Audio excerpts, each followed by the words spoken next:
parang bukid nalilipad-lipad sa gitna ng daan. Pagaspas.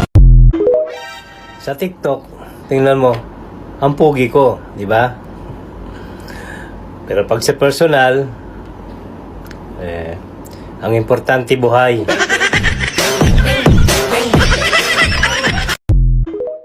Bigyan mo. Pilit. Yaba ka. Lalaki sa buhangin. Yaba ka. Sige, lakad.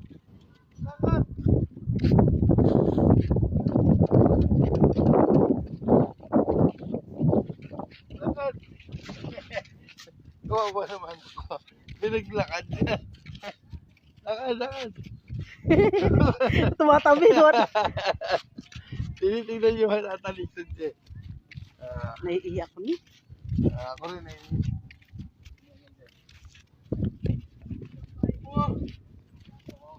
May face mask ka pa, anak ah.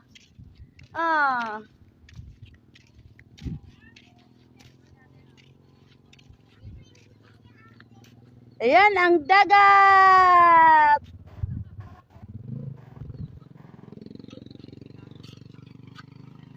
Larina, larga.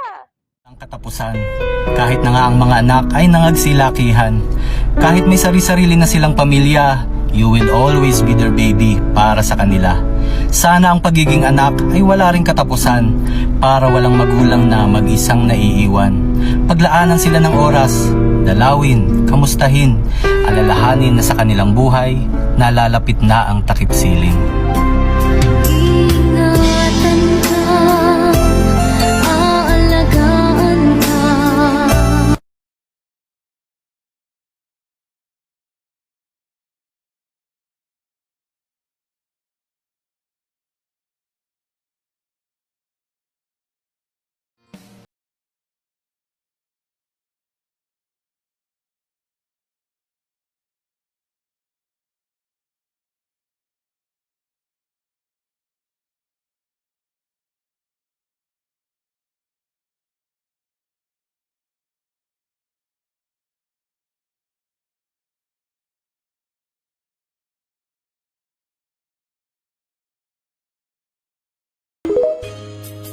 Kahit mahirap ang buhay dito sa ibang bansa, kamay puro kalyo at katawan na aabuso.